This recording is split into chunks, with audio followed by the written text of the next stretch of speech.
Ce n'est pas la première fois qu'un médecin originaire d'un pays bénéficiant de l'aide de la coopération monégasque est invité à venir parfaire sa formation dans l'un des établissements de soins de Monaco.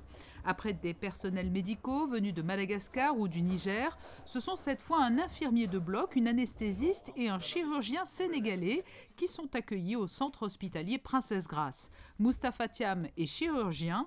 Il a intégré le service de gynécologie obstétrique pour se former aux techniques de la celliochirurgie. Ça fait 4 mois qu'il est ici. Maintenant, il va malheureusement nous quitter et tout le monde va le regretter parce que vraiment, ça a été une formation très riche.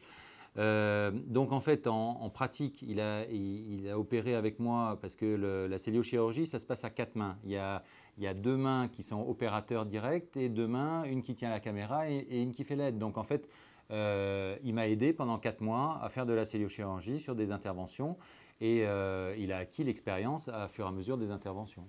Moi, je l'ai vu progresser parce que c'est un chirurgien qui est très brillant en laparotomie. Donc, en technique conventionnelle, c'est déjà quelqu'un qui a une énorme expérience. Et il était très désireux d'apprendre et il a appris très vite. J'étais même étonné par la rapidité à laquelle il a appris la technique. Et en fin de parcours, là, il peut vraiment faire des interventions tout seul, tranquille.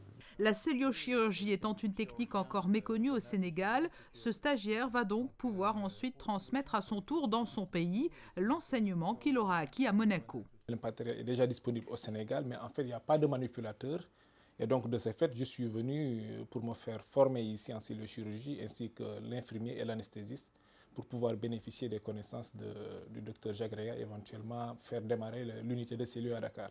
Déjà à Dakar, moi je suis universitaire et donc je donne des cours aussi bien au niveau aux étudiants en médecine qu'aux sages-femmes. Et donc du coup, le fait d'acquérir ce savoir me permettra également d'être un pont ou un relais pour pouvoir transmettre ce savoir aux jeunes générations. Et donc là, c'est une continuité en fait. Ça garantit un retour au pays du savoir-faire et également il y aura un pont qui est déjà installé.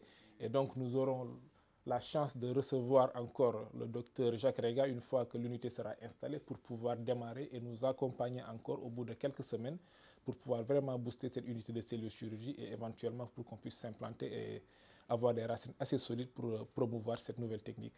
Et les deux hommes se retrouveront très rapidement puisque c'est à l'automne prochain qu'ouvrira officiellement le service d'endoscopie gynécologique de Pikine à Dakar, avec pour le piloter les 3 personnels de santé formés à Monaco.